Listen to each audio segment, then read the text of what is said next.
In today's world of business, performance management is still very much relevant, and the need to appraise staff performance vis-a-vis the company's strategic goals cannot be overemphasized. According to the Wikipedia, performance management includes activities which ensure that goals are consistently being met in an efficient and effective manner. To create a sustainable competitive advantage through value delivery and operating excellence, it is important for companies to adopt and implement a functional performance management framework, which consists of 5 elements ranging from planning to rewards. The first step is for organizations to set performance expectations and agree same with their employees. It is also decided at this stage what tools and support would be needed to perform the work. This step helps employees to understand how important their contributions are to the achievement of the corporate goals. Employee performance should be monitored on an ongoing basis, as this provides the opportunity to quickly check whether the employees and the employer are still on the same page. Any deviations from the norm are easily addressed at this stage. Development plans are set off the back of the monitoring process, and efforts are put in place to motivate good performance and also implement plans to assist employees who require improvement in their areas of weaknesses. Using the internally defined rating scale, employees' performances are measured against this criteria, and a rating is assigned on a monthly, quarterly, biannually, or annually basis, depending on the internally defined frequency. This is to clearly define whether the employee being assessed is a top performer, average performer, or performing below expectations. Following these ratings, corporate organizations show appreciation through both monetary and non-monetary methods to their performing employees. Let me talk about typical ranking system.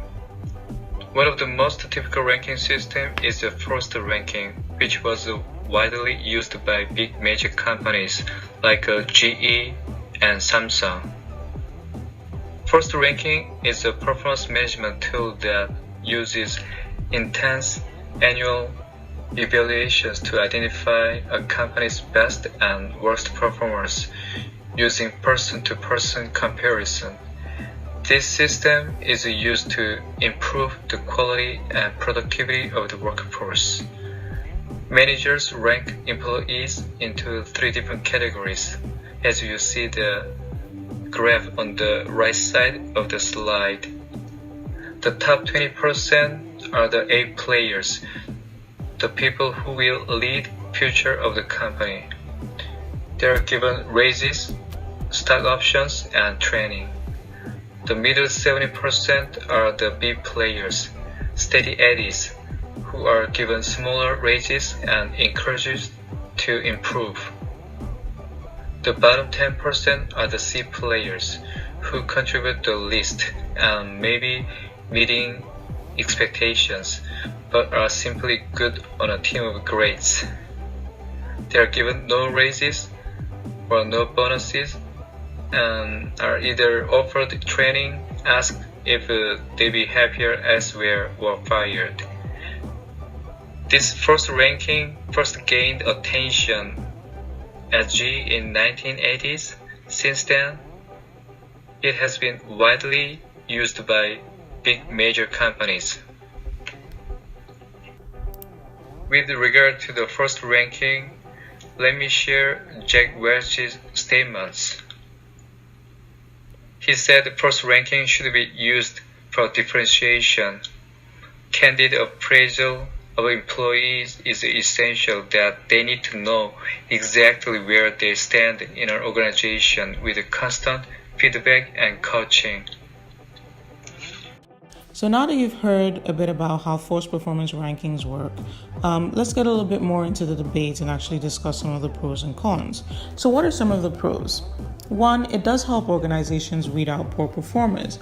Managers can no longer run or hide from having tough conversations with people who aren't performing as expected.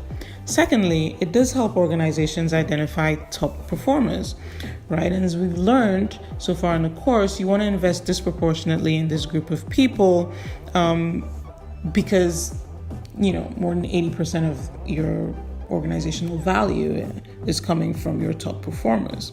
Third is it does encourage healthy competition, right? And this propels people to perform better, which translates into increased organizational productivity. In fact, GE benefited from this ranking system in the early 90s to 2000. So what are some of the cons? One is that it can have an effect on employee morale. So as you can imagine, not everybody's performance rating is going to be based on their actual performance because, again, you have to force people into these categories that you've created. And someone has to come last, right? And someone has to be tagged, average. So this can create demoralization, disengagement, and even for people to be disgruntled. Secondly, is that it can cause unhealthy competition, right? Which is particularly harmful when you have teams that are working towards a common goal, right? It's less of a concern when you have more individual contributor roles. Third is that this creates issues for company culture, right? Particularly when you're trying to build a culture around teamwork and collaboration. And as an extension of this, it can create an environment that's unhealthy, right? So people are stressed out because they're, in this vicious, unhealthy competition. And that can cause huge turnovers, particularly from top performers. Right. And then the fifth issue was about efficiency, or rather inefficiency, with the system. Deloitte, in a 2015 HBR article, stated that they spent over 2 million man hours on filling forms on their appraisal process. But what was most concerning is that most of that time was spent by leaders behind closed doors actually discussing the outcome of the appraisal process rather than giving feedback to the people who had been appraised. The last point is that unless your appraisal systems are especially robust, they may not be a true reflection of performance due to things like favoritism. So what's the verdict? In or out? More and more companies are abandoning this system, but most notably is General Electric, who was a big proponent of the forced ranking system, particularly during the tenure of Jack Welch as CEO. So let's look at some of the companies who have abandoned this system and what they're actually doing now. Okay, so now I'm going to talk about 6 companies that decided to abandon performance rankings, and now they are redefining the performance management. The first one is General Electric. They abandoned it 10 years ago, and they are now number 8 in the Fortune 500. Under the new system, General Electric is still relying heavily on managers who meet with employees at the end of the year. The difference is that they'll be guiding employees and coaching them on their path to meeting their goals under a much less rigid framework. They also have an app for delivering more regular feedback. Then we have Cargill, which is a Minneapolis food producer and distributor, and they were struggling to engage and motivate its 155,000 employees worldwide. So in 2010, they introduced its everyday performance management system, designed to incorporate daily encouragement and feedback into on-the-job conversations. Then we have Eli Lilly, which is a Fortune 100 company and is a pharmaceutical company, and they are trying to transform performance management at the Neuro Leadership Institute Annual Summit. They have been implementing unique best practices and benefits, including job sharing and family assistance perks. Then we have Adobe. Adobe probably is one of the most talked about cases in the space of performance management revamps. Adobe has already generated the statistics to prove that regular feedback and check-ins make sense. The company has cut voluntary employee turnover by some 30% after introducing a frequent check-in program. Also, we have Accenture. They decided to abandon their performance management rankings in exchange for a solution that's simply more accurate. The new model is designed to better chart on the ongoing performance discussions between employees and their managers.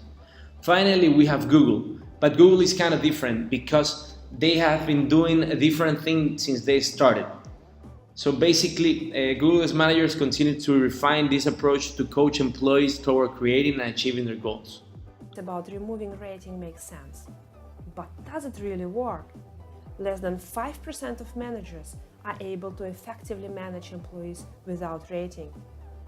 Manager conversation quality declines by 14% because managers struggle to explain to employees how they performed in the past and what steps to take to improve future performance. Managers have more time, but time spent on informal conversations decreases by 10 hours because managers do not shift that extra time towards performance conversations. Top performance satisfaction with pay differentiation decreases by 8% because managers have trouble explaining how pay decisions are made and linked to individual contribution. Employee engagement drops by 6% because managers are unable to set expectations, hold clear performance and development conversations, and provide appropriate reward and recognition. Companies have received some positive feedback from employees after eliminating performance rating. However, the initial positive reaction tends to fade after the first performance review. There are good news.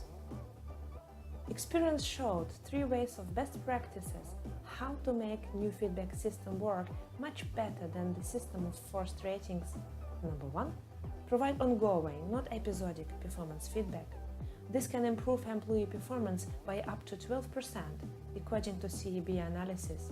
Number 2, make performance review forward-looking, not backward-looking. Number 3, include peer, not just manager feedback in evaluating performance. On a mid-term run, selected companies reported positive impact of performance rating abandoning. There are some dominant areas. For example, improvement in company's culture, improvement in employee mood, satisfaction and engagement, and improvement in perceived value of feedback. Look at 2 companies, Cargill and Adobe. They went one step further and measured positive implications. 69% employees reported receiving useful development feedback. 70% indicated feeling valued. 30% less employee turnover. 50% involuntary departures increase. 10% increase in the number of employees who admits ongoing feedback helps their performance. So, preliminary evaluations prove the new feedback system really works. The new feedback system is for sure working, and we believe it's here to stay. We think that as time progresses, more and more companies will migrate into an ongoing feedback model rather than continuing with conducting set annual or quarterly performance reviews. We also agree and find it very beneficial for other peers and groups to also be involved on the ongoing feedback, and not only to involve the direct report managers, as most of the time the employee works closer with other stakeholders in the business than their actual managers, and this peer or external feedback will be highly beneficial for future interactions. Ongoing performance reviews help with creating a more open and collaborative culture in the organization, as they happen more often, allowing the employees to know what areas need to be developed versus the ones that are going well. and strategically conduct performance actions in a more agile approach that better aligns with the constant changing nature of business.